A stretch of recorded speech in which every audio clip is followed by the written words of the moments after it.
Hello, Gacho. Let's the given question. The question says a horizontal force F is applied at the center of mass of a cylindrical object of mass m and radius r perpendicular to its axis as shown in the figure. The coefficient of friction between the object and the ground is mu. The center of mass of the object has acceleration a. The acceleration due to gravity is g. Given that the object rolls without slipping, which of the statement is or are correct? Option A given for the same F.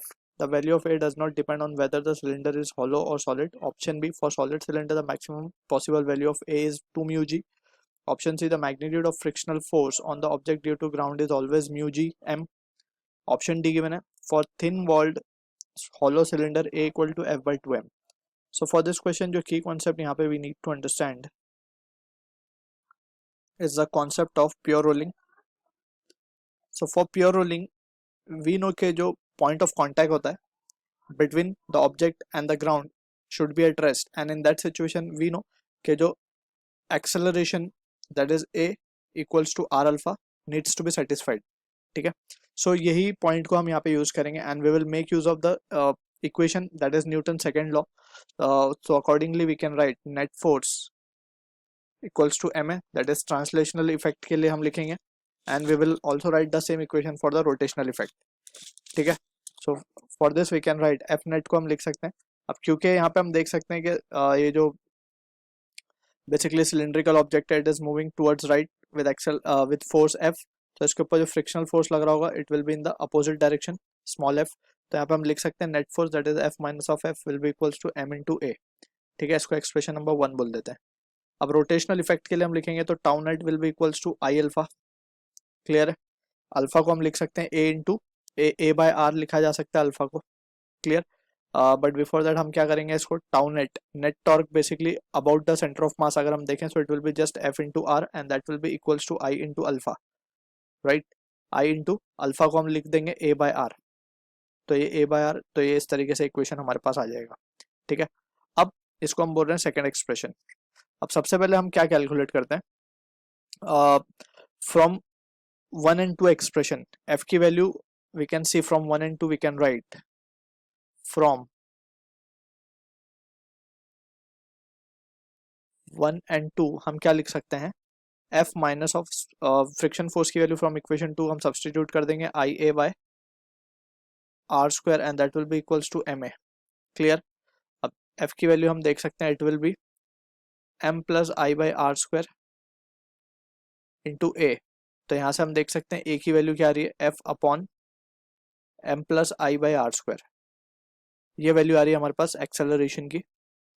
तो अगर हम option को देख लें तो option A में क्या बोला गया, for the same value of F the value of A does not depend on whether the cylinder is solid और hollow. So it is incorrect because ये जो मोमेंट ऑफ इनर्शिया है, अगर हम सॉलिड सिलेंडर की बात करेंगे तो जो मोमेंट ऑफ इनर्शिया का एक्सप्रेशन आता है वो आता है एम आर स्क्वायर बाई 2, और अगर हम हॉलो की बात करेंगे तो मोमेंट ऑफ इनर्शिया आ जाएगा एम आर स्क्वायर. तो दोनों ही केस में मोमेंट ऑफ इनर्शिया डिफरेंट है, दैट मीन्स के ए की वैल्यू भी डिफरेंट होगी. तो बोला गया the value of it does not depend, तो this is incorrect. Right, it depends. तो ये बात हो गई. अब हम सेकंड केस में चलते हैं. For a solid cylinder the maximum possible value of a is 2 mu g. तो यहाँ पे अगर हम देखें ध्यान से, ये जो हमारा सेकंड एक्सप्रेशन है उसकी हेल्प से हम देख सकते हैं फ्रॉम 2 हमारे पास जो एक्सप्रेशन है वो है I a is equals to f r square. ठीक है, अगर मैक्सिमम वैल्यू ऑफ ए की बात करी जा रही है तो हम देख सकते हैं कि ए डिपेंड कर रहा है फ्रिक्शन फोर्स पे, तो फ्रिक्शन फोर्स भी मैक्सिमम हो जाएगी अगर ए मैक्सिमम हो रहा है तो. Right, and we know maximum friction force की वैल्यू हम लिखेंगे तो that will be 10 limiting value, और उसी को हम क्या लिखते हैं, म्यू इंटू एम जी. ठीक है ना, म्यू एम जी, क्योंकि एम जी क्या है, नॉर्मल रिएक्शन आएगा, इसका वेट एम जी नीचे की तरफ लगेगा तो इस पर नॉर्मल रिएक्शन ऊपर की तरफ आ जाएगा. ठीक है, तो in that situation we can write this will be the value. तो हम लिख सकते हैं I a will be equals to mu m g r square. ठीक है, एंड सॉलिड सिलेंडर की बात हो रही है तो moment of inertia will be M R square by 2, M R square by 2, और ये भी हम स्मॉल एम से ही डिनोट कर रहे हैं सबको.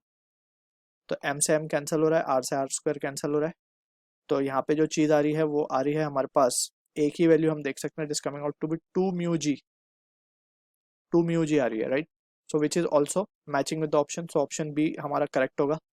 क्लियर है, अब हम आगे चलते हैं. सी ऑप्शन में बोला गया the magnitude of friction force on the object due to ground is always mu m g. So ये जो म्यू एम जी हमने लिखा था ये कौन सी वैल्यू थी, ये मैक्सिमम वैल्यू थी, राइट। तो हमें पता है कि जो रोलिंग फ्रिक्शन जो होता है या रोलिंग मोशन जो होता है, रोलिंग मोशन में जो फ्रिक्शन लगता है वो स्टैटिक फ्रिक्शन होता है, राइट। स्टैटिक फ्रिक्शन होता है। अब स्टैटिक फ्रिक्शन की कंडीशन क्या होती है कि स्टैटिक फ्रिक्शन जीरो से लेकर मैक्सिमम वैल्यू तक वेरी कर सकता है। It does not have any fix value. तो यहाँ पे बोलना म्यू एम जी, तो म्यू एम जी विल, ये तो एक फिक्स वैल्यू हो रही है, राइट। बट हमें पता है कि स्टैटिक फ्रिक्शन की कोई फिक्स वैल्यू नहीं होती, राइट। इसीलिए स्टैटिक फ्रिक्शन का कोई फॉर्मूला भी नहीं होता, राइट। तो we can say this option can be discarded. So option C भी डिस्कार्ड हो गया है। अब बात कर लेते हैं डी ऑप्शन की। फॉर डी ऑप्शन में बोला गया है फॉर थिन वॉल्ड सिलेंडर ए की वैल्यू आ रही है एफ बाई टू एम। तो ये जो हमारा एक्सप्रेशन मिला था यहाँ पे, इस एक्सप्रेशन से ही हम लिख लेते हैं कि जो हमारे पास ए की वैल्यू आ जाएगी फॉर हॉलो सिलेंडर लिखना है बस, आई की जगह पे अब हम क्या सब्सटीट्यूट करेंगे, एम आर स्क्वायर सब्सटीट्यूट करेंगे। क्लियर है। तो एफ की वैल्यू हम देख सकते हैं F will be equals to M R square cancel two M आ जाएगा नीचे। तो this is again satisfying the condition। I की जगह पे हम क्या सब्सटीट्यूट करेंगे, we will substitute M R square.